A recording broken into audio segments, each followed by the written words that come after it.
ఈ యొక్క సమయంలో చిన్న ప్రార్థన చేసుకుని వాక్య భాగాన్ని ధ్యానించుకుందాం. ప్రతి ఒక్కరూ కళ్ళు మూసుకున్నట్లయితే చిన్న ప్రార్థన చేసుకుందాం. మహోన్నతమైన తండ్రి, గొప్ప దేవ, ఆశ్చర్యకరమైన తండ్రి, ఈ యొక్క సమయంలో ప్రభా ఈ దేవదాసురాన్ని ఈ శిరోచాలను మరుగు చేసి నాతో మాతో సూటిగా తేటగా మీరు మాట్లాడండి. నీ వాక్యానుసారమైన జీవితాలు ప్రభా మేము జీవించగలడానికి అశాశ్వతమైన లోకంలో నుండి శాశ్వతమైన రాజ్యాన్ని మేము చేరుకునేటట్లుగా అయ్యా నీ వాక్యం ద్వారా నా తండ్రి నాయన మమ్మల్ని బలపరచండి, సిద్ధపరచండి. ఇంకా నీ వాక్యం వింటుతోనే ప్రభా నాయన ప్రభా ఆ వాక్యము మా హృదయాంతరాలలో కార్యాభివృద్ధిగా పరిచయానికి కృప చూపించమని సమస్తాన్ని మీ చేతులకు అప్పగించుకుంటున్నాను ప్రభా.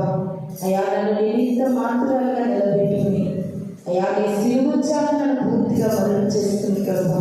నాతో మాతో సూటిగా తేటగా మీరు మాట్లాడి ప్రతి మాట ప్రతి హృదయాంతరంగానికి చర్చుకుని పోయేటట్లుగా కృప గ్రహించమని సమస్తాన్ని చేతులకు అప్పగించుకుంటూ త్వరగా అవుతున్న యేసు పరిశుద్ధ నామములో అడిగి వేడుకుని ప్రార్థిస్తున్నాను తండ్రి, ఆమేన్.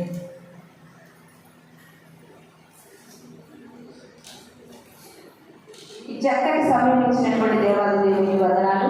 కుడి వచ్చిన మీ అందరికీ కూడా నా వందనాలు చెల్లిస్తూ ఉన్నాను. వాక్య భాగాన్ని చదువుకుందాము.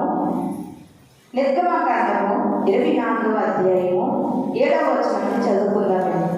నిర్గమకాండము అతడు నిబంధన గ్రంథములు తీసుకుని ప్రజలకు వినిపింపగా వారు యెహోవా చెప్పినవన్నీ చేయుచు విధేయులమై ఉండుమని. హల్లెలూయా, హల్లెలూయా. ఈ యొక్క సమయంలో మనం చెప్పుకోబోతున్నటువంటి వాక్య భాగము విధేయత. ఏంటండి? విధేయత. మోషే గారు ఆ యొక్క నిబంధన గ్రంథాన్ని తీసుకుని వచ్చి ఆ ప్రజలకి వినిపిస్తూ ఉన్నారంటండి. ప్రజలకి వినిపిస్తున్నారట. వినిపించినప్పుడు అలా అంటున్నారట, ఈ గ్రంథం నువ్వు మాతో ఏ మాటలు మాట్లాడుతున్నావో, మేము ఏమైతే వింటున్నామో ఆ మాటలకి మేము విధేయులమై ఉంటామని మోషే గారితో మాట్లాడుతున్నారంట. ఇది నన్ను కూడా అనుకుంటూ ఉంటామండి. వాక్యాన్ని బోధిస్తున్నా మేము అనుకుంటున్నాము.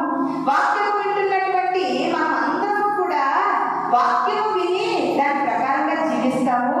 వాక్యానుసారంగా బ్రతకాలి. ఏది ఏమైనా సరే ఈ ఆదివారం వాక్యం నాతోనే మాట్లాడింది. ఈ వాక్యం నా కోసమే.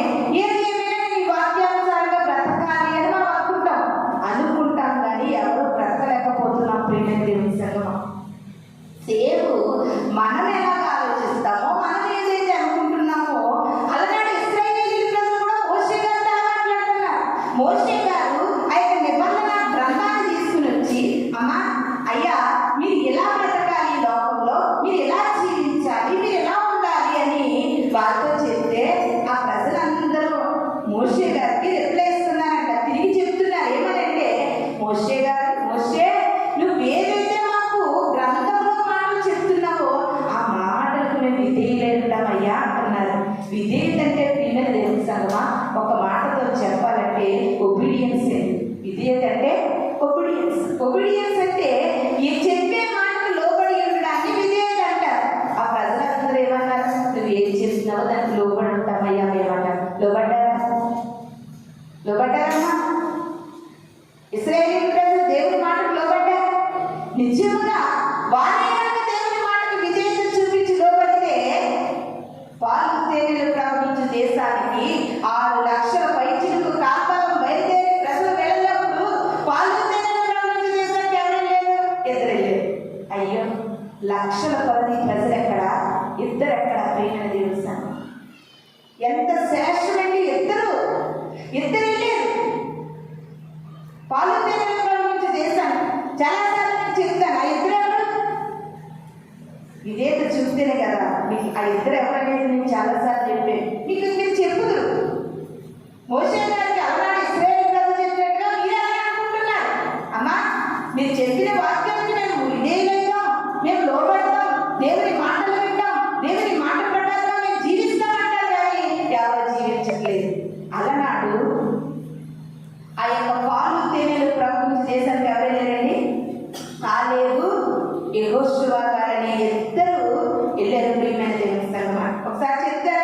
ఆ ఇద్దరు ఎవరు?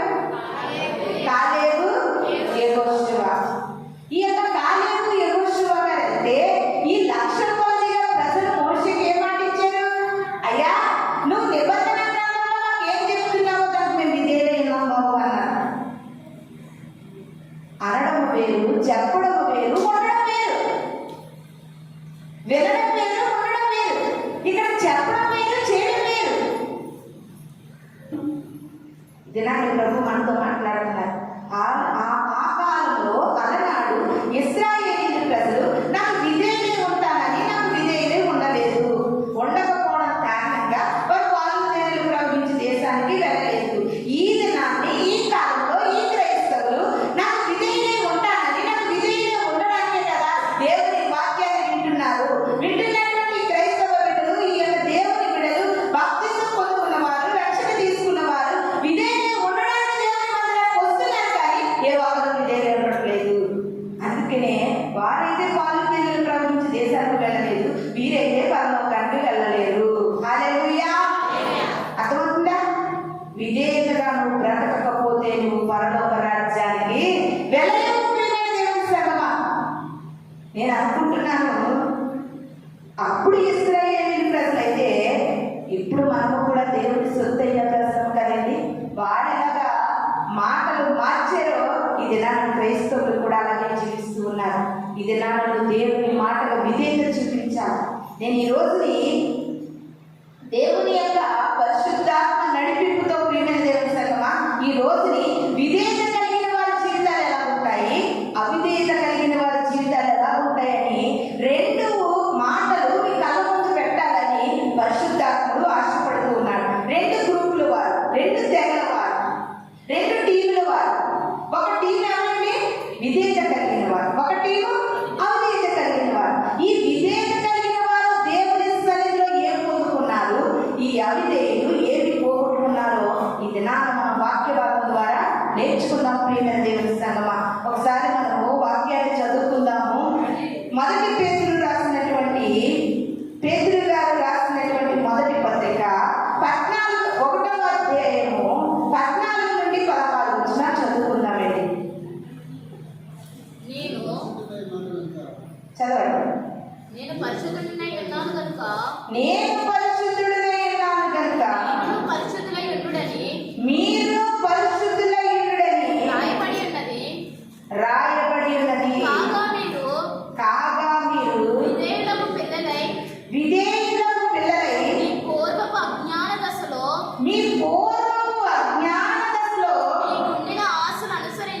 మీకుండిన ఆశలను అనుసరించి ప్రవర్తింపక మిమ్మును పిలిచిన వాడు పరిశుద్ధుడై ఉన్న ప్రకారము మీరు సమస్త ప్రవర్తన యందు పరిశుద్ధులై ఉండి. హల్లెలూయా.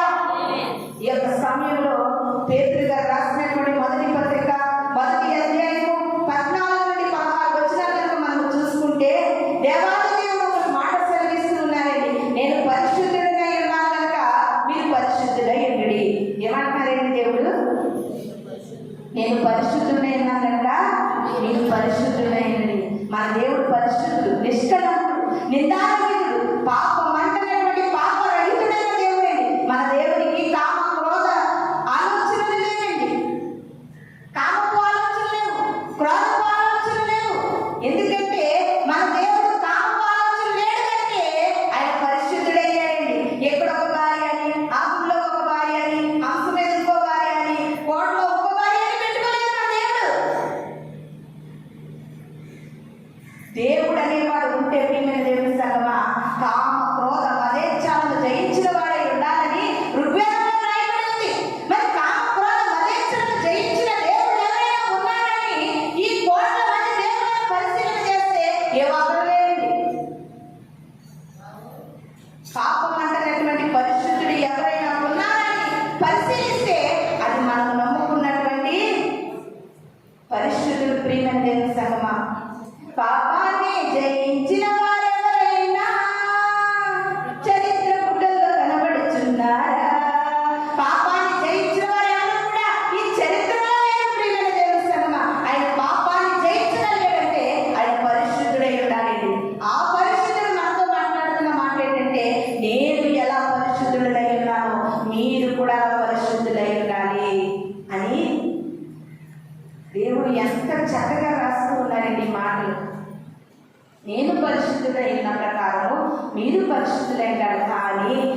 లోకములో, లోక పాపములో, పాప లోకములో, ఈ లోక మాలిన్యం అంటకుండా మీరు బ్రతకాలంటే కష్టము. కాబట్టి ఇప్పటి వరకు లోక మాలిన్యం అంటించుకుని లోక పాపంలో పొర్లాడి దొర్లాడి లోకంలో పాపం కొరకు వెంపర్లాడి వెంటాడి బ్రతికిన నీవు ఎదురుని ఎలా జీవించాలో దేవుడు ఇక్కడ రాస్తూ ఉన్నానండి. ఏమని రాస్తూ ఉన్నారు తెలుసా? నేను పరిశుద్ధుడై ఉన్నాను కనుక మీరు పరిశుద్ధులై ఉండుడని రాయబడి ఉన్నది కాగా. చూసారా దేవుడు మనం ఎంత బాగా అర్థం చేసుకున్నాడండి. చాలాసార్లు భార్య అంటే నన్ను ఏం అర్థం చేసుకున్నావయ్యా నువ్వు? భర్త అంటాడు ఎంత కాలము నాతో సంసారం చేసి కాపురము చేసి నాకు ఏమర్థం చేసుకున్నావు? బిడ్డలు అంటారు మీరు మమ్మల్ని మీరు ఎలా అర్థం చేసుకోగలుగుతున్నారని మన బిడ్డలు అంటారు. కానీ దేవుడు ఎంత బాగా అర్థం చేసుకున్నాడు. ఆయనకి లాగా మనం పరిశుద్ధులు కాదని, మనం పవిత్రులు కాదు, కానీ కాగా అంటే ఇప్పటి వరకు మీరు పరిశుద్ధులుగా బ్రతకపోయినా, పవిత్రులుగా బ్రతకపోయినా ఎక్కడి మీరు ఎలా బ్రతకాలో ఇక్కడ కాగా అని పెట్టి చక్కటి మాటలు తెలియజేస్తున్నారు. మీరు విధేయులకు పిల్లలై, మీరు విధేయులుగా బ్రతికే పిల్లలుగా ఉండాలంటే ముందు మీ పూర్వపు అజ్ఞాన దశలో మీకుండిన ఆశలను అనుసరించి ప్రవర్తింపక. హల్లెలూయా, హల్లెలూయా. నాకు పూర్వం ఏ ఆశ ఉండేది? సీరియల్స్ చూడాలని ఆశ. పూర్వం ఏ ఆశ ఉండేది? సినిమాలు చూడాలని ఆశ. పూర్వం ఏ ఆశ ఉండేది? ధనాపేక్షనే ఆశ. పూర్వం ఏ ఆశ ఉండేది? మన పక్కన ఉన్నటువంటి వాళ్ళు మనకు నచ్చరు, కానీ వాళ్ళు వీళ్ళు అందంగా కనిపిస్తూ ఉంటారు మన కళ్ళకి, అదొక ఆశ. పూర్వం ఏ ఆశ ఉండేది? జగడపండితమైన ఆశ. ఎవరిని నోరెత్తకూడదనేటటువంటి ఆశ. పూర్వం ఏ ఆశ ఉండేది?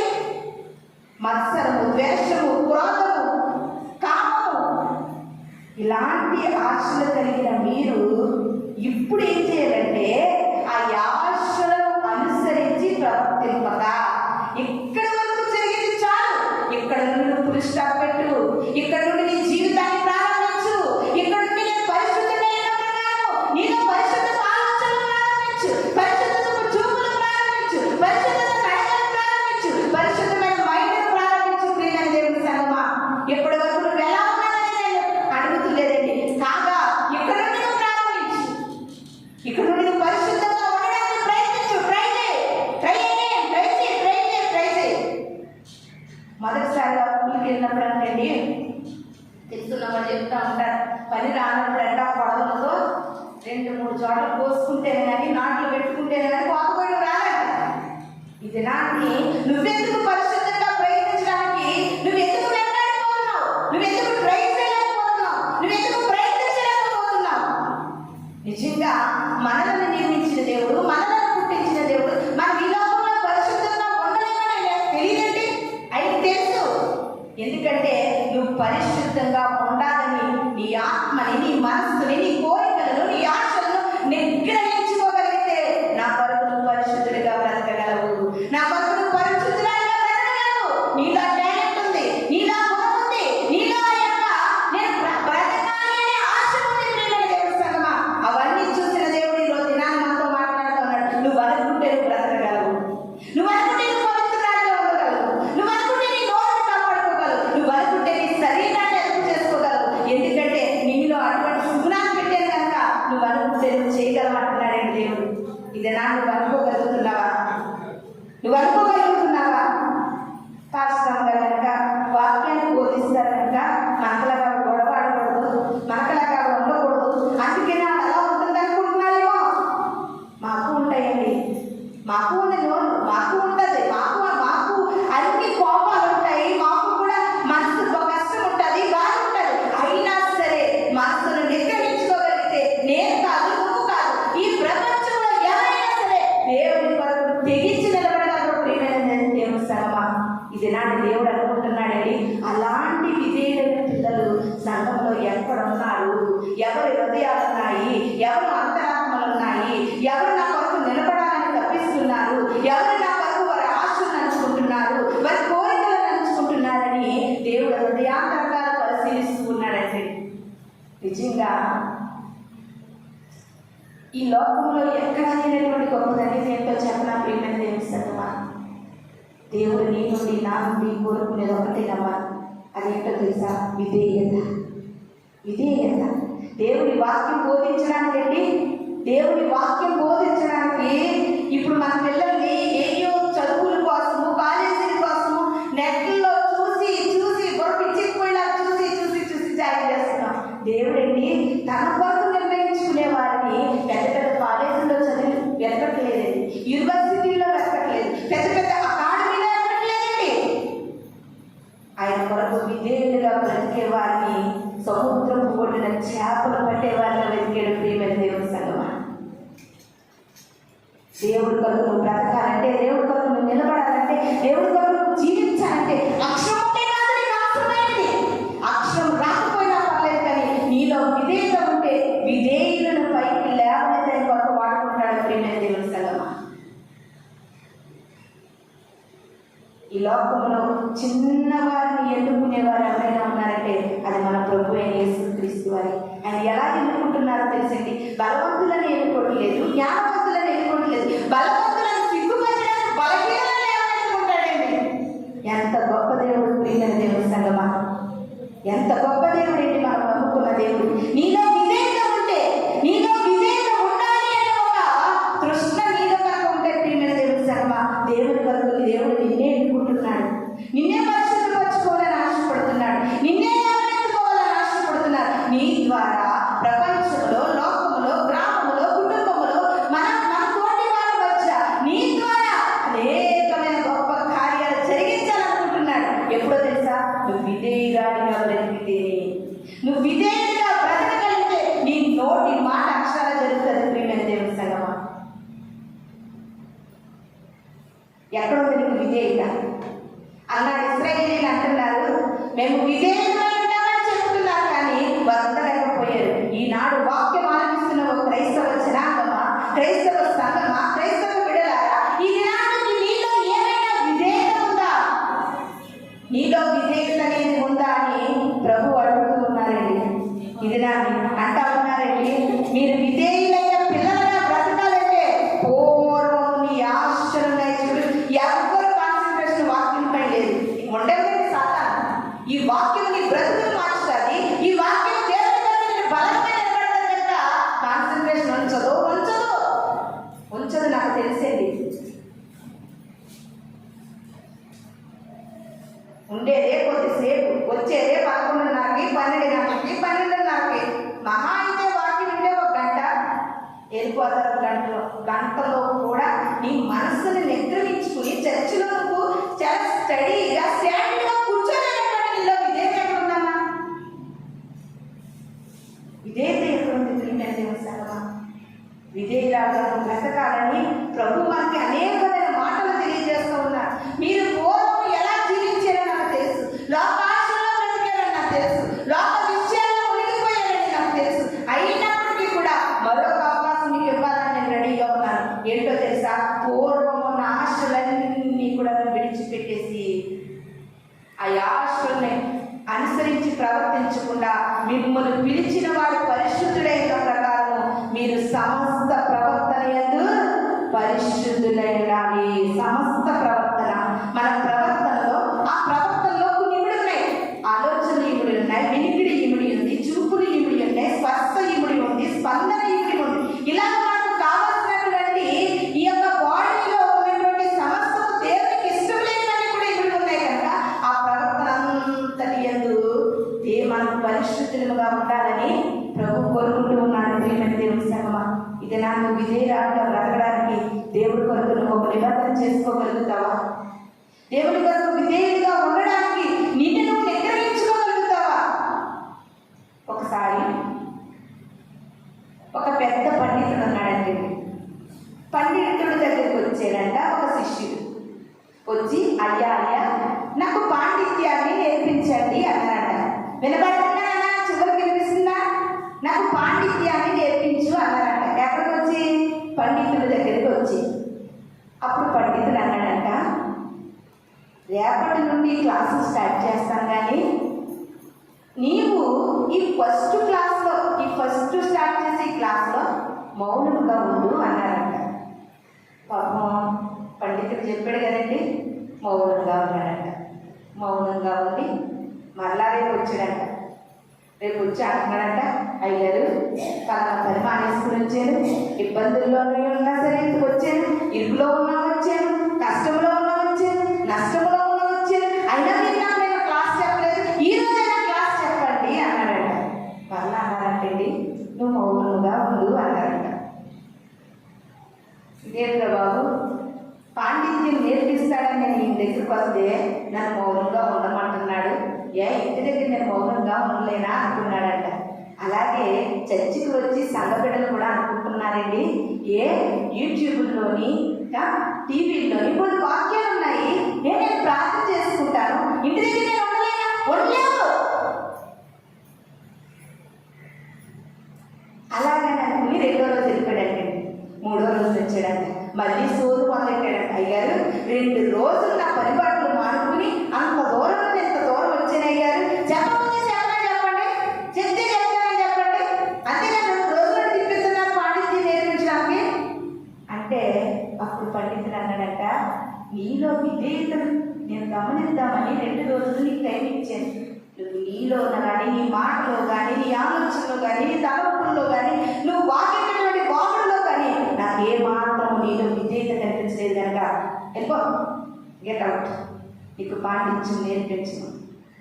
ఇది నాన్ని ముందు క్రైస్తవ బిడ్డలుగా జీవిస్తున్న మనము దేవుని అర్థం చేసుకోవాలంటే, దేవుని కొరకు బ్రతకాలంటే ఫస్ట్ ఆఫ్ ఆల్ మనకు ఉండవలసింది ఏంటంటే విధేయత. స్కూల్లో టీచర్ గారు ఏం చేస్తారండి, బాబు ఎవరికైనా మాట్లాడేసుకోండి, ఎవరి ఫ్రెండ్స్తో వాళ్ళు అల్లరి చేసుకోండి, గోల్ చేసుకోండి, నేను లెసన్ చెప్తానంటారా?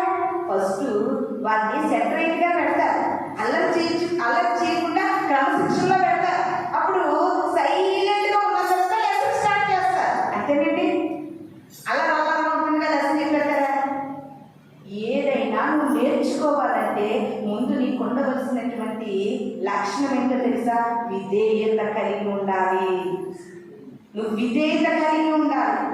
ఎందుకంటే ఆ విధేయత అనేటువంటి చిన్న అక్షరములే నీ జీవితాన్ని ఉన్నతంగా నిలబెడతాయి ప్రియమైన దేవుని సంగమా. అందుకే యేసు క్రీస్తు వారి లోకానికి మనుష్య కుమారుడుగా వచ్చి విధేయతను కనపరిచారంటే, ఏం కనపరిచారు? విధేయత కనపరిచారంట.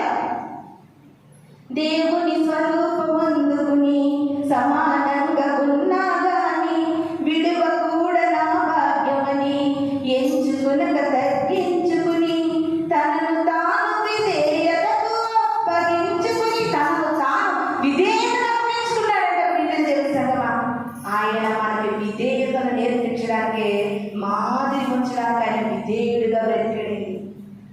నిజముగా ఎబ్రీల్ పత్రికలో ఒక చక్కటి మాట ఉంది, చూద్దామండి. ఎబ్రీల్కి రాసినటువంటి పత్రిక 5వ అధ్యాయం 8వ వచనాన్ని చూస్తే అపోస్తలుడైన పౌలు గారు ఆ విధేయతైనటువంటి యేసుక్రీస్తు వారి కోసం చక్కటి మాట రాయబడి ఉంది. ఆయన కుమారుడై ఉండి తాను పొందిన శ్రమల వలన విధేయతను నేర్చుకున్నాడంటే దేవుడు. ఆయన ఎలా ఉన్నాడు? సర్వభూమికి సర్వ సృష్టికి కారణభూతుడైనటువంటి దేవుని యొక్క కుమారుడైంది కూడా ఆయన విధేయతను చూపించుకున్నాడంట. నువ్వు ఎన్ని గంటల ప్రార్థన చేస్తున్నావు, లేకపోతే నువ్వు ఎన్ని ఉపవాసాలు ఉంటున్నావు, నువ్వు దేవుడి పట్ల ఎంతగా జీవిస్తున్నావు, ఇవన్నీ పక్కన పెట్టు. ముందుగా నీకు విధేయత ఉందా లేదా? విధేయత ఉండాలి. ఇద్దరండి దేవుని మందిరానికి ప్రార్థన చేసుకోవడానికి వచ్చారండి. వచ్చి ఒకడు అవిధేయతగా మాట్లాడుతున్నాడు. ఈ సొంతలాంటి కాదు, ఇడికిలాగా పాపిని కాదు, ఇడికిలాగా దశంభాగాలు ఎవనోటి కాదు, ఇడికిలాగా తాగుపోతోడు కాదు, ఇడికిలా అన్ని అడిగిలాగా అంటే నువ్వు చేసిన ప్రార్థన ఇక్కడ దేవుడు అంటున్నాడు, ఎల్లవయ్యా నీ ప్రార్థన నాకు అంగీకారం కాదు, విధేయతతో ప్రార్థిస్తున్న సొంకరి ప్రార్థన నేను అంగీకరించి. ఇది నా ప్రార్థనా పనులు ఎంతో మంది వాక్యం ఆలపిస్తున్న వారు అనుకుంటున్నాను, నేను ప్రార్థనా పనులు రాలేదు, నాకు ప్రార్థనా శక్తి ఉంది, నేను ప్రార్థించగా జరగలేదు అనుకుంటున్నావేమో. నువ్వు ప్రార్థించగా జరగలేదు కాకపోవచ్చు, కానీ ఆ ప్రార్థనలో విధేయత లేకపోతే దేవుడు నిన్ను ఏ మాత్రమో అంగీకరించడం. ప్రియమైన దేవుని సంగమా, విధేయత కావాలి ప్రతి బిడ్డలో. ఆ విధేయత రూపము చూపించేది, ఆ విధేయత ఎస్తేరు గారు చూపించేది, ఆ విధేయత దావీదు గారు చూపించేది, ఆ విధేయత యోసేపు గారు చూపించేది. నేను చెప్పిన పేర్లు మీరు గుర్తున్నాయమ్మా? విధేయత చూపించినటువంటి రూతమ్మ గారి జీవితం అండి విధవరాలుగా మూడు బారిపోయినటువంటి జీవితము విధేయత వలన కోటీశ్వరుడికి మరలా భార్యగా అయింది. నిజంగా విధవరాలు చేసుకోవడానికి ఎవరు ముందుకు వస్తారు?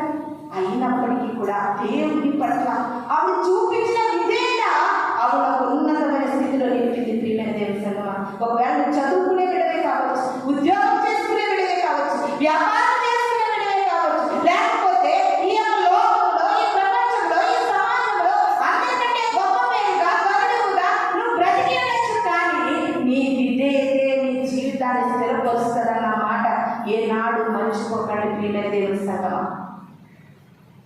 విధేయత కలిగి ఉండాలి. ఎస్తేరు గారి విధేయత 127 స్థానాలకి మహారాణి అయిందండి. విధేయత. యోసేపు గారి విధేయత. తెలియని దేశము, అన్య దేశము, పరాయి దేశములోకి వెళ్ళి చక్రవర్తిగా సింహాసనం అధిష్ఠించాడండి యోసేపు. దావీదు గారి యొక్క విధేయత. గొర్రెలు కాసుకుని, ఇక్కడ చూడండి, ఇప్పుడు ఎవరైనా మన ఊళ్ళో ఎవరైనా గేదెలు కాసుకునే వాళ్ళు ఉన్నారనుకోండి, హఠాత్తుగా అతనికి ఒక పెద్ద పదవి వచ్చిందనుకో, ఎంత ఆశ్చర్యము. నేనంటున్నాను, అంత ఆశ్చర్యపడవలసిన పని ఏమీ లేదు. ఎందుకంటే గొర్రెలు దొడ్డిలో నుండి లేచిన దావీదే సింహాసనం మీద రాజుగా ఉంటే ఇది మనకు ఆశ్చర్యం ఏముందండి? వీళ్ళందరూ ఉన్నతమైన స్థానంలో నిలబడడానికి గల గొప్ప కారణం ఏంటో తెలుసా? విధేయత. ఒకసారి ఎవరి బిడ్డలు అందరూ చెప్పండి.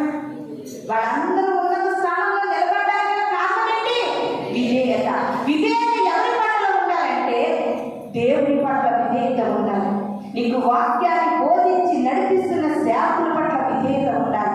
నిన్ను కష్టపడి కని పెంచి పోషించి నీకు ఉన్నతమైన భవిష్యత్తుని కలిగిస్తున్నటువంటి తల్లిదండ్రుల పట్ల విధేయత ఉండాలి. కుటుంబంలో భార్య భర్త పట్ల, భర్త భార్య పట్ల విధేయత ఉండాలి. పెద్ద భార్య పట్ల విధేయత ఉండాలి. ఎందుకంటే నీకు తెలియకుండానే నీ విధేయత నిన్ను ఒక ఉన్నతమైన స్థానంలో నిలుపుతుంది. ప్రియమైన దేవుని సంగమా, ఆయన కుమారుడే, దేవుని కుమారుడే ఇవి కూడా విధేయతను కలిగి ఉన్నారంటే దేవుడు.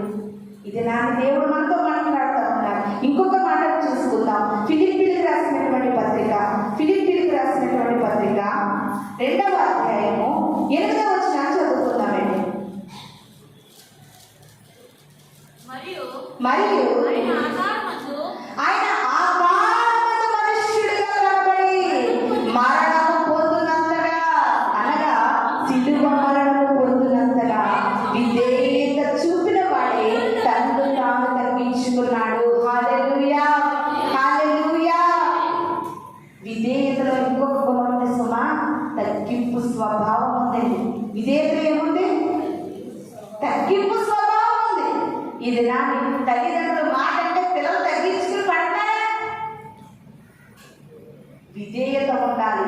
నువ్వు ఎంత మంచి చోట చదువుతున్నావు, ఎంత మంచిగా చదువుతున్నావు, లేకపోతే నీ భవిష్యత్తు ఏంటి, నీవేంటి అని అనవసరం. నీలో విధేయత ఉండాలి. విధేయత ఉంటే నీ బ్రతుకు స్థిరపరచబడతాడు. విధేయత ఉంటే ఎక్కలేనంత ఉన్నతమైన కొండపైకి దేవుడిని లెక్కిస్తాడు. విధేయత ఉంటే నువ్వు ఆశీర్వదించబడతావు. నిజంగానండి, అబ్రహాం గారికి ఎంత విధేయత అండి. దేవుడు అంటే ఎంత విధేయత. కనగా పుట్టగా 100 సంవత్సరాలకు కొడుకునిచ్చి మరలా దేవుడు అంటున్నాడు, అబ్రహామా ఆ కొడుకుని ఆ మోరియా కొండ మీదకి వచ్చి బలి అంటున్నాడు. పల్లెత్తు మాట మాట్లాడలేదు. చిత్తము ప్రభువా, నువ్వు చెప్పినట్లే నా కుమారుడు తీసుకొచ్చి నేను బలి ఇస్తాను. నీకుందా ఆ నిబంధన ఉందా? నీ మనసుకు ప్రేరేపణ కలుగుతుంది. అలా ఖాళీగా కూర్చుని అక్కడ అక్కడ ఎందుకు ఊరికనే తిరుగుతున్నావు? దేవుని సరిగ్గా మోకరించి ప్రార్థన చేయొచ్చు కదా అని నీలో ఒక ఆత్మని ప్రేరేపిస్తాడు. అలాగెందుకు మూల కూర్చున్నావు?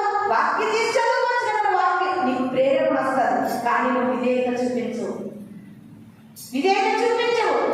ఇప్పుడే చదువుకోలేండి, ఇప్పుడే ప్రార్థన చేయాలేంటి అని అవిధేయుడిగా బ్రతుకుతున్నావేమో,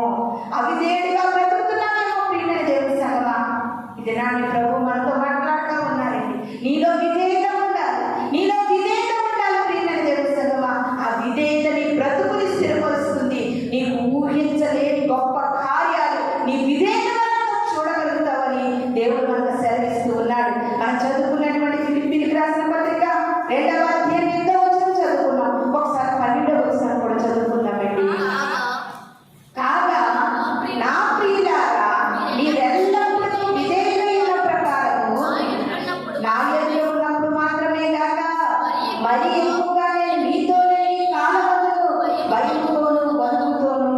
మీ సొంత రక్షణను కొనసాగించుకుని. హల్లెలూయా. వెనకాలకి మాట క్లియర్గా వినిపిస్తుందమ్మా? జాషువా మాట క్లియర్గా వినిపిస్తుందా? లేకపోతే కొంచెం సౌండ్ తగ్గిద్దాం.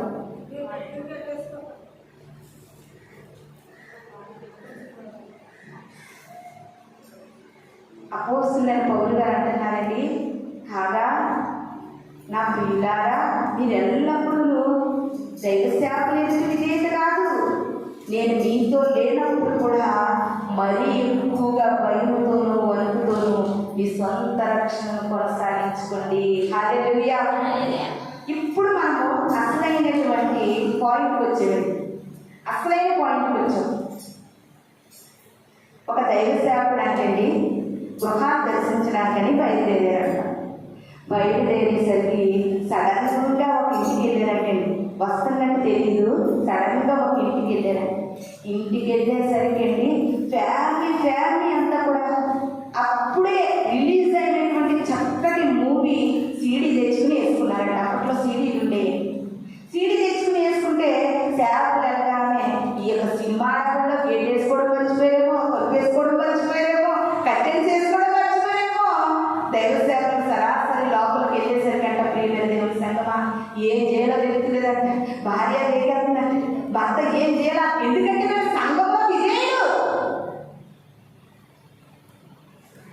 పిల్లలు ఏం చేయాలి, రిమోట్ కనపడుతుంది, స్విచ్ ఆపాలని టెన్షన్లో. ఎంత దారుణం ప్రియమైన దేవుని సంగమా. అపోస్తలుడైన పౌలు గారు అంటున్నారు, అయ్యా నా దగ్గరే మీరు విధేయులుగా ఉండకండి, నేను లేని సమయంలో కూడా నువ్వు విధేయుడిగా ఉంటాను, నేను లేని సమయంలో కూడా నువ్వు విధేయుడిగా ఉంటాను. ఇది నాన్న మన బిడ్డలు మనం కనుక్కున్నట్టు మన బిడ్డలు మన దగ్గర ఎవరైనా మన పిల్లల కోసం అమ్మా నీ బిడ్డ ఎలా ఉంటుందంటే అసలే నాన్న మా వాళ్ళు అనటం కాదు, మా వాళ్ళు అలా చేయరు, అసలే ఒప్పుకొని అంటాం. నీ దగ్గర వాళ్ళు విధేయత చూపిస్తున్నారు, బయటికి వెళ్ళిన తర్వాత చూడాలి వారి అవిధేయత ఎంత దారుణంగా ఉంటుందో. ఇది నాన్ని సంఘంలో అంటే ప్రతి పిల్లలు దేవుని దృష్టికి ఇప్పుడు కనుక దేవాది దేవుడు ఇక్కడ నిలబడిన వాళ్ళు చూస్తుంటే అమ్మ బాబోయ్ నా బిడ్డలు నా క్రైస్తవులు ఎంత విధేయంగా కనబడుతున్నారు నా సన్నిధిలో, ఇంటికి వెళ్తే ఎంత అవిధేయులైపోతున్నారు అనుకుంటున్నారండి.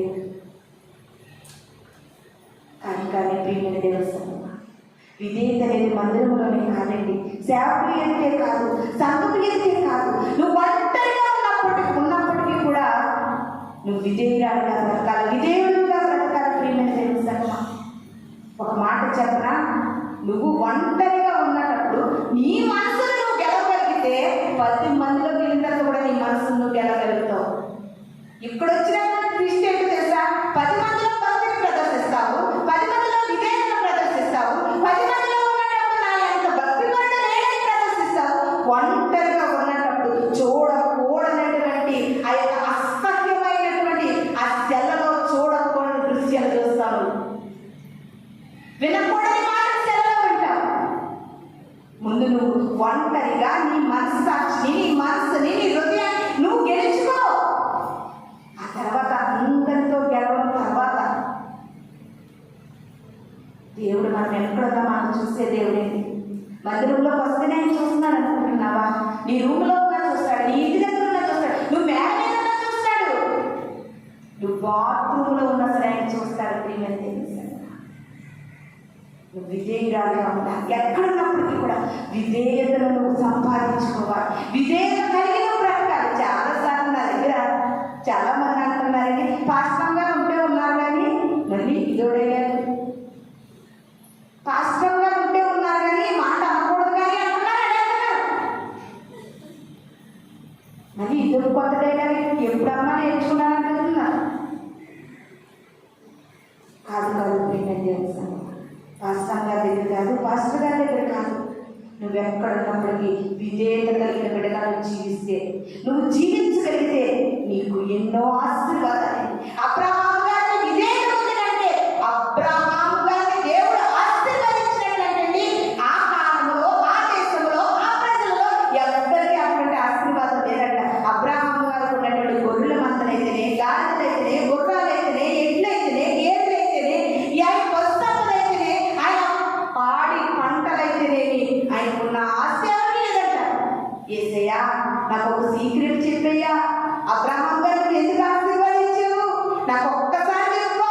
ఈ అప్పులు భరించలేకపోతున్నాను, ఈ ఆర్థిక ఇబ్బందులు భరించలేకపోతున్నాను, ఈ కష్టాలు భరించలేకపోతున్నాను అంటే దేవుడు అంటున్నాడండి సీక్రెట్ ఏమి లేదమ్మా.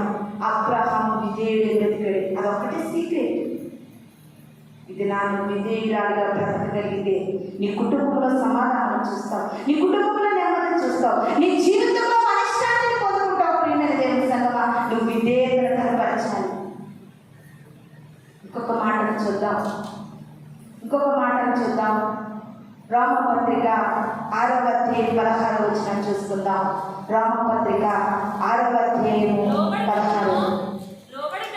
లోబడుటకు దేనికి మిమ్మల్ని మీరు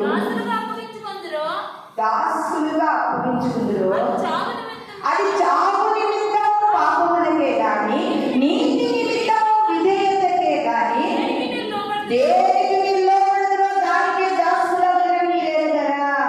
చెప్పాను కదండి, 2 టీములు ఉన్నాయంట. విధేయత కలిగిన టీం అంటే నిత్య జీవాన్ని చేపడుతుందట. అవిధేయత కలిగిన టీము చావుకి సిద్ధపడుతున్న టీము. ఎంత చక్కగా వర్ణిస్తా ఉన్నారో చూడండి. లోబడుటకు దేనికి మీరు దాసులైపోతున్నారు, అది చావు నిమిత్తము పాపముల కంటే నీతి నిమిత్తము విధేయత కంట. విధేయురాలుగా నువ్వు బ్రతకగలిగితే నిత్య జీవాన్ని చేపడతావు. ప్రియమైన దేవుని సంగమా, చాలా మంది అనుకుంటున్నారు ఈ లోకంలో భక్తి, భయము, కుటుంబము, సంసారము, బిడ్డలు ఈ యొక్క లోకంలో ఉన్నంతసేపే కళ్ళు వస్తే ఏమైపోతామో ఎవరికి తెలియదు. ఏమైపోతుందంటండి, ఆ కళ్ళు మూసేసుకుంటే ఏమైపోతామో ఎవరికి తెలియదు. నువ్వేమైపోతావు కానీ నీకు తెలుస్తుంది. నువ్వు ఏమైపోతున్నావు, నువ్వు నరకానికి పోతున్నావా నీకు తెలుస్తుంది, నువ్వు పరలోకానికి పోతున్నావా నీకు తెలుస్తుంది. అందరికీ తెలియాల్సిన పని లేదు.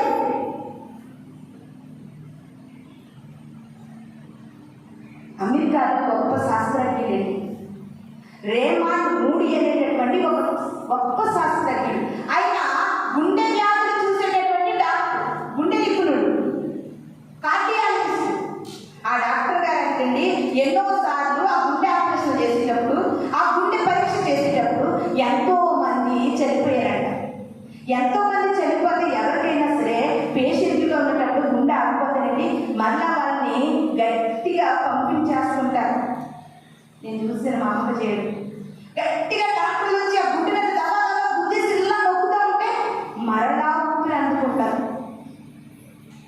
ఈ గుండె నిపుణుడు కదా.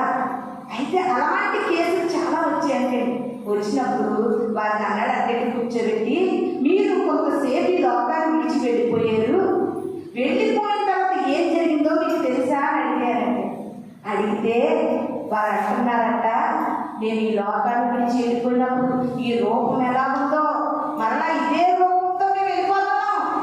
మరలా మా మీద అందరూ మేము చచ్చిపోయామని అందరూ మా మీద పడి ఏడుస్తుంటే మేము కూడా ఏడుస్తున్న వారిని కూడా చూస్తున్నాం, కానీ మేము ఉన్నట్టు వారు తెలియట్లేదు.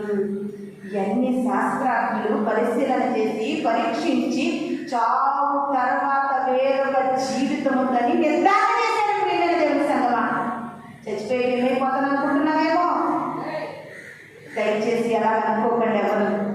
మనకు మరొక జీవితం ఉంది. అది గుండె నిపుణుడు రేమాండ్ మూడీ ఇప్పుడైతే నిర్ధారణ చేయొచ్చు, కానీ ఈ కాలంలో నిర్ధారణ చేయొచ్చు, కానీ బైబిల్ ఎప్పుడో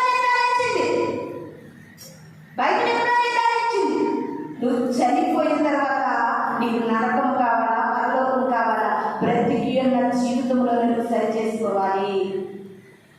ఈ శాస్త్రజ్ఞులు, ఈ డాక్టర్లు, ఈ పెద్ద పరిశీలన చేసి రీసెర్చ్ చేసి ఇవన్నీ చెబుతున్నటువంటి శాస్త్రాజ్ఞులు ఇప్పుడైతే చెప్పొచ్చు, కానీ బైబిల్ అనాది కాలంలో చెప్పింది. ప్రియమైన దేవుని సంగమా, ఎంత వాక్యం విని, ఎంత మాటలు విన్న తర్వాత నీకు విధేయురాలుగా బ్రతకాలనిపించట్లేదా?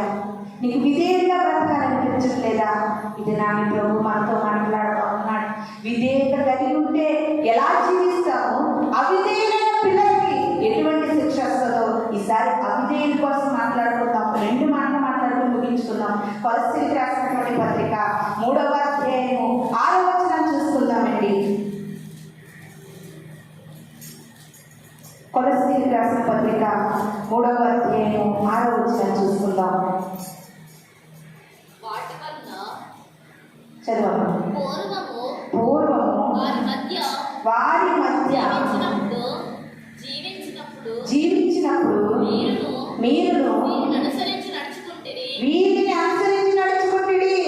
ఇప్పుడైతే మీరు కోపము, ఆగ్రహము, దుష్టత్వము, దూషణ, మీ నోట బూతులు అని వీటన్నిటిని విసర్జించండి. ఎందుకంటే పిల్లల దేవుని సంగమా, అవిధేయులైన వారి మీద దేవుని ఉగ్రత వస్తుందన్నది చూడండి. 5వ వచనం నుంచి చూస్తే 5వ వచనం, కావున భూమి మీద ఉన్న మీ అవయవములను అనగా జారత్వము, అపవిత్రత, కామాతురత, దురాశ, విగ్రహారాధన, ధనాపేక్షను చంపివేయండి. లేకపోతే అవిధేయులైన పిల్లల మీద దేవుని ఉగ్రత వస్తుంది. హల్లెలూయా.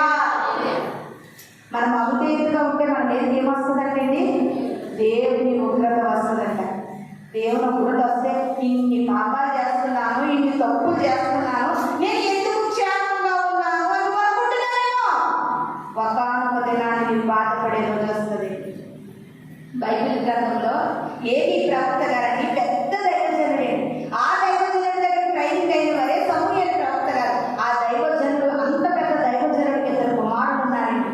ఆ 2 కుమారులు ప్రియమైన దేవుని సంఘానికి వచ్చేటటువంటి మనుషులతో చండాలంగా ప్రవర్తించడం వల్ల దేవుని ఉగ్రత, అయ్యో తండ్రి ఇంత సేవ చేస్తున్నాడు, ఇంత పరిచయం చేస్తున్నాడు, ఇంత ప్రార్థన చేస్తున్నాడని ఆ పిల్లల దేవుడు వదిలేయండి. ఆ పిల్లలు నిలబడిన చోటండి భూమి నెరలు పిలిచి భూమిలో దిక్కు తెచ్చారంట. వాళ్ళు చదవండి, పాత నిబంధన గ్రంథంలో స్పష్టంగా రాయబడింది. అవిధేయులైన వారికి దేవుని ఉగ్రత వస్తుంది. సడన్గా వస్తుంది. నీకు సర్దుకోవడానికి టైం ఉండదు.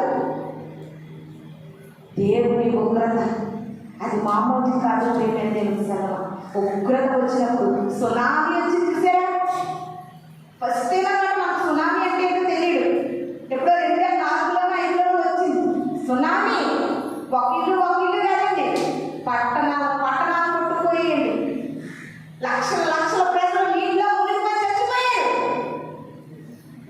దేవుని ఉగ్రత ప్రియమైన దేవుని సంగమా, ఆయన ఉగ్రుడై రౌద్రుడై అవిధేయులైన పిల్లల మీద ఉగ్రత పంపించినప్పుడు ఆ ఉగ్రతను తాళలేవు. జాగ్రత్త సుమా. ఇది నా నేను అవిధేయత కలిగి ఉన్నప్పుడైతే ఇప్పుడే నీ అవిధేయతను, ఇప్పుడే ఆయన మందిరంలోనే అవిధేయతను విడిచిపెట్టడానికి సిద్ధంగా ఉండు. ఎందుకంటే దేవుని ఉగ్రత అవిధేయులైన పిల్లల మీదకి వస్తుంది. అవిధేయులైన పిల్లల లక్షణాలు ఏంటో తెలుసా? జాగ్రత్త అంట, ధనాపేక్ష, డబ్బు డబ్బు డబ్బు డబ్బు డబ్బు సంపాదించుకోవడం. అందుకనే మనం చనిపోయినప్పుడు తీసుకెళ్ళాలి. చిల్లర డబ్బులు పట్టుకోండి, చేతిలో చిల్లర డబ్బులు పట్టుకోండి. ఎందుకమ్మా చిల్లర డబ్బులు? ఒరే బతుకున్నంత కాలం డబ్బు ధనం అని ఏడ్చావు, వెళ్తే చిల్లర కూడా పట్టుకెళ్ళకపోతున్నామని ప్రజలకు తెలియజేయడానికి చిల్లర జరుగుతారంటే తినేదాకా డబ్బులు, చిల్లర డబ్బులు మళ్ళీ ఏ కాగితాలు చదవచ్చు కదా, ఏ పేదలో బాగుపడతారు, ఎంత ధనవంతుడైనా చిల్లరే కదా. ఎందుకంటే వెళ్తే ఎంత పైసా కూడా పట్టుకెళ్ళకుండా వెళ్ళేవారు. ధనము సత్యవరు చెప్పడానికి ప్రియమైన దేవుని సంగమా, ధనాపేక్ష కూడా దేవునికి అవిధేయత కలిగిస్తుందంటే. జాగ్రత్త, దుష్టత్వం, ఇంకా మీ నోట బూతులు. కోపంలో ఉంటే మనం రావాలని బూతులు, కోపం కూడా దేవుని నెరవేర్చలేదు, ఆగ్రహం దేవుని నెరవేర్చలేదు, బూతు మాటలు కూడా నీలో వస్తే నువ్వు అవిధేయుడిగా దేవుని కనబడుతున్నావంట ప్రియమైన దేవుని సంగమా. కాబట్టి నేను చదివించినటువంటి కొలస్సీలకు రాసిన పత్రిక, మీకు చదివించినటువంటి కొలస్సీలకు రాసినటువంటి పత్రిక 3వ అధ్యాయం అంతా చదవండి. అవిధేయులైన పిల్లలు ఎలా ఉంటారో మీకు అర్థమవుతుంది. ఇన్ని మాటలు ఎక్కడ పెడుతున్నారో నాకు తెలుసులేదు. కానీ ప్రియమైన దేవుని సంగమా, దేవుని ఉగ్రతని మీదకి రాకూడదని మీకు అందరికీ కూడా మనవి చేస్తూ ఉన్నాను. విధేయులకు పిల్లలుగా మారడానికి ప్రయత్నించండి, ట్రై చేయండి. పాలు ఇరిగిపోయింది, ఆపరేషన్ అయ్యింది, ఎన్నటికీ నేను నడవను అంటే డాక్టర్ అంటాడమ్మా అలా ఉండిపోతే నరాలు తోడుకుపోతాయి, ఎన్నటికీ నడవలేవు. జాగ్రత్తగా లేచి గోడ పట్టుకుని, లేకపోతే మేము ఇచ్చే స్టాండ్ పట్టుకుని, లేకపోతే ఒక స్టిక్ పట్టుకుని ప్రయత్నించు అంటే అయ్యి బాబా ఇప్పుడు ఎంత ప్రయత్నిస్తారండి నాకు చేయాలని. స్టాండ్ పట్టుకుని గోడ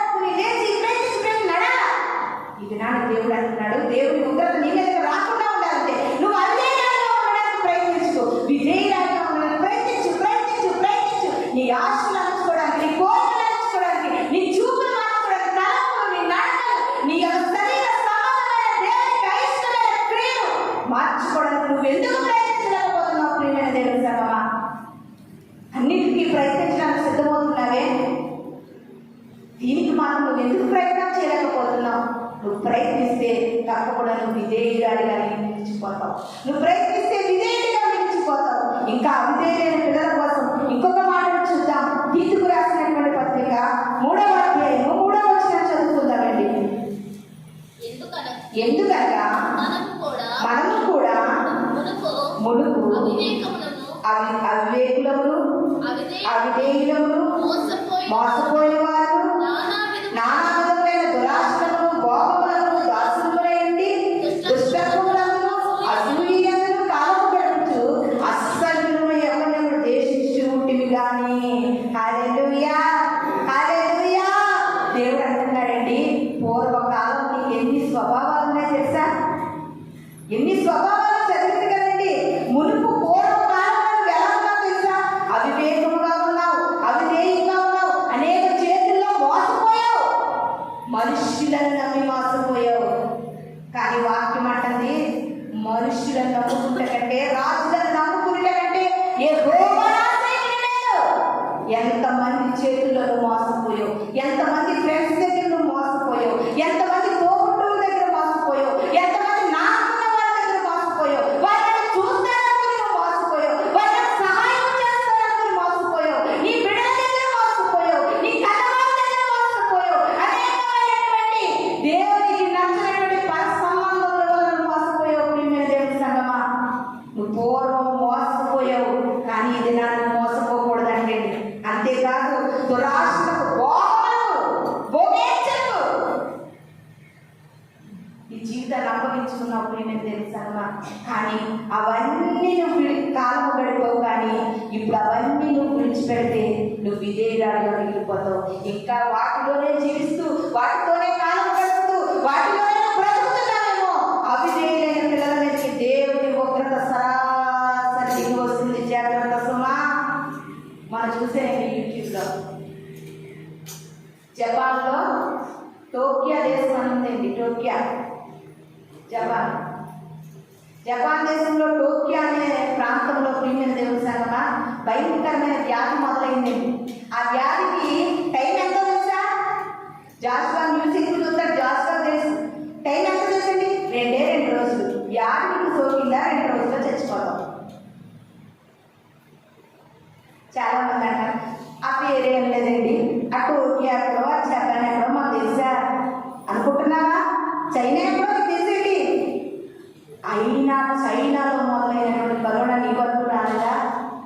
దేవుని ఉగ్రత వ్యాధుల రూపముగా, బాధల రూపంగా, ప్రకృతి రూపముగా నీ మీద వస్తుంది. ప్రియమైన ఇప్పటికైనా నీ అవిధేయతను విడిచిపెట్టి విధేయత మార్గంలో నువ్వు వస్తే ఏది టచ్ చేయడానికి వీలు ఉండదండి.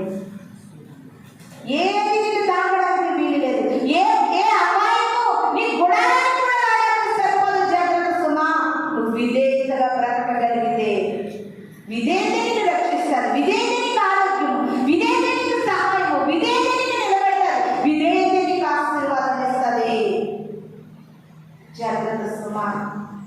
నువ్వు అవిధేయులైన పిల్లలుగా ఎవరైనా ఒకవేళ ఉన్నట్లయితే ఇది నాటి మన జీవితాన్ని మార్చుకుందాం, మన బ్రతుకును మార్చుకుందాం. లాస్ట్గా ఇంకొక మాటను చూద్దాం. ఏప్రిల్కి రాసినటువంటి పత్రిక 4వ అధ్యాయం 6వ వచనం. కాగా ఎవరో కొందరు విశ్రాంతిలో ప్రవేశించుదన్న మాట నిశ్చయం కనుక ముందు సువార్త వినిన వారు అవిధేయత చేత ప్రవేశింపలేదు. హల్లెలూయా, హల్లెలూయా. నరకంలో కట్టండి ఎవరో దేవుడు తెలియనటువంటి అన్య ప్రజలు పూజలు చేసేవారు, గుళ్ళు తిరిగేవారు, ప్రదక్షిణాలు చేసేవారు, మొక్కుబడి చేసేవారు, దేవుడంటే యేసుక్రీస్తు అంటే తెలియని వారు, బాప్తిసం పొందలేని వారు, రక్షణ తీసుకునేవారు వెళ్ళిపోతారనుకుంటున్నావా? మోసపోతున్నావు సంగమా. ఇక్కడ ఎంత చక్కటి మాట. ఎవరో కొందరు అంటండి విశ్రాంతిలో ప్రవేశించుదన్న మాట నిశ్చయము కనుక ముందు సువార్త వినిన వారు అవిధేయత చేత ప్రవేశింపలేదంట. హల్లెలూయా. అర్థమైందా? మీకు అర్థం అవడానికి చిన్న ఎగ్జాంపుల్ చెప్తాను. మన అందరం చనిపోయాము.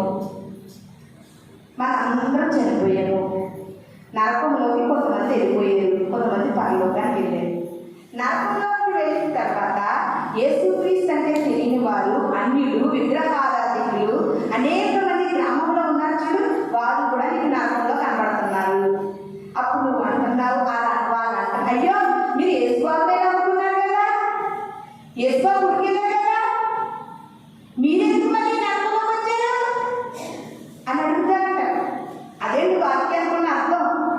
సువార్త వినిన వారు ప్రవేశించట్లేదంట. ప్రియమైన దేవుని సంగమా, అంటే నువ్వేమనుకుంటున్నావంటే మందిరానికి రావడం వినడం పని అయిపోయింది. కాదు కాదు, విన్న దాన్ని బట్టి నీ బ్రతుకు మార్చుకుని, నీ జీవితం మార్చుకుని, నీ క్రియలు మార్చుకుని, నీ జీవితాన్ని దిద్దుకుంటే నువ్వు పరలోక రాజ్యానికి వెళ్తావు. నిజంగా అండి, వాక్యము చదువుతుంటే చాక్లెట్ ఉంటే లాలాజలం ఉన్నట్టు ఉంటాను. ఏ మాట ఎక్కడితో తెచ్చిన చెప్పను, మీ కళ్ళకు చూపిస్తున్నాను ఈ మాటలు. బైబిల్ ఇంత గొప్ప గొప్ప మాటలు నేర్పించమ్మా. సువార్త వినిన వారు కూడా ప్రవేశించలేదంటే ఎంత దౌర్భాగ్యం, ఎంత దౌర్భాగ్యం. కరోనా టైంలో అండి పేదలు అంటే చచ్చిపోయారనుకుంటే పోతే డబ్బున్న వాళ్ళు, ధనికులు, గొప్ప గొప్ప పేరు ప్రఖ్యాతులుగా తెచ్చారు. డబ్బు కట్ల తీసుకెళ్ళి బల మీద కుమ్మరిస్తామన్నా సరే బ్రతికించలేని డాక్టర్లు. ఎందుకంటే మన జీవితం ఆయన చేతుల్లో ఉంది. జాగ్రత్త సుమా. నీ టాలెంట్ని బట్టి, నీ జ్ఞానాన్ని బట్టి, నీ పరిస్థితులను బట్టి ఒకవేళ నేను ఎంతో ఉన్నత స్థితికి ఎదుగుతానని నువ్వు అనుకోకు. అలా అవిధేయత కలిగిన వారిలో సౌలు గారు నశించిపోయారు. అవిధేయుని మీదకి ఏమొస్తుందంట? దేవుని ఉగ్రత వస్తుందంట. అవిధేయుని మీదకి దేవుని ఉగ్రత వస్తే ఇశ్రాయేలు కాలానికి మొదటి రాజైన సౌలు గారి మీదకి దేవుని ఉగ్రత వచ్చింది. ఫస్ట్ విధేయుడిగా బ్రతికాడు, తర్వాత అవిధేయుడిగా మారిపోయాడు. ఎలా ఉగ్రత వచ్చిందో తెలిసింది. సున్నతి లేని ఫిలిస్తీయుడు తను చంపేస్తాడని భయపడి తన కట్టుతో తను వచ్చింది. ఎవరు తీసుకున్నా గోధిలో వారే పడతారు. నువ్వు విధేయుడిగా మారితే పరలోకం వెళ్తావు. నువ్వే తీసుకోబోయా. అవిధేయతనే పోయి తీసుకుంటే నువ్వు నరకానికి వెళ్ళిపోతావు. నువ్వు తీసుకోరా పోయా. వాక్యం చెప్పడం కానీ మేమేమి చేయలేము. ప్రియమైన దేవుని సంగమా, ఇది నా దేవుడు అంటా ఉన్నారు, ఇది నా దేవుడు అంటా ఉన్నారు. ఒకవేళ ధనాపేక్ష కలిగినటువంటి గెహాజీ ఎక్కడ బ్రతికాడండి? ఎలీషా దగ్గర బ్రతికాడు. ఎలీషా గొప్ప ప్రవక్త. ఆయన చెయ్యకుండాను, ఆయన మనిషిని చూడకుండా, ఆయన మనిషి మీద చెయ్యేసి ప్రార్థన చేయకుండా నయమాన్ కుష్ఠరోగం తగ్గిపోయినటువంటి ప్రవక్త ఎలీషా.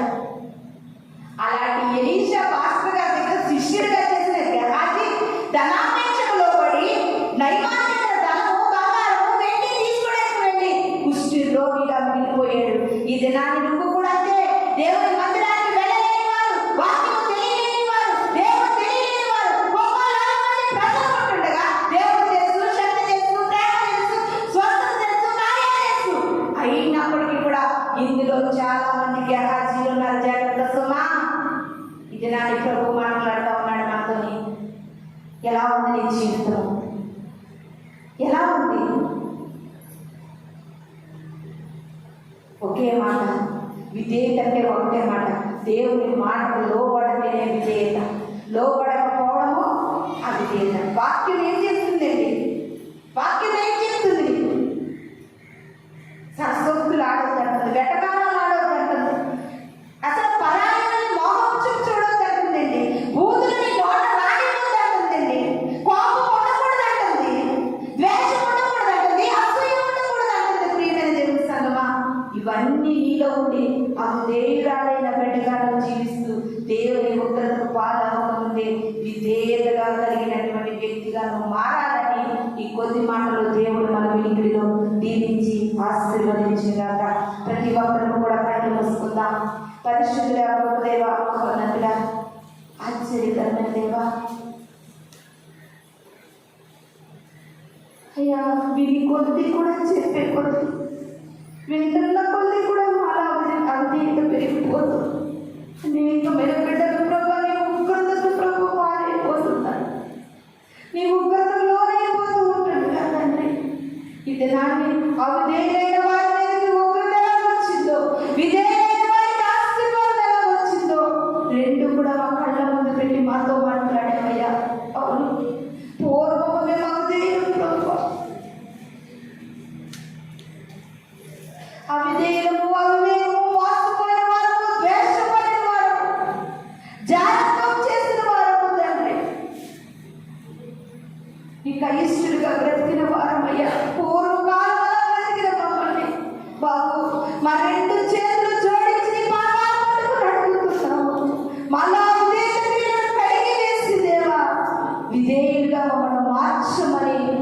వాక్యము ప్రతి హృదయాల్లో నీరు కట్టి ఫలింపచేసి వాక్యానుసారమైన బ్రతుకులు మాకు అనుగ్రహించమని వాళ్ళ రాబోతున్న యేసు పరిశుద్ధ నామములో అడిగి వేడుకుని ప్రార్థిస్తున్నాము తండ్రి.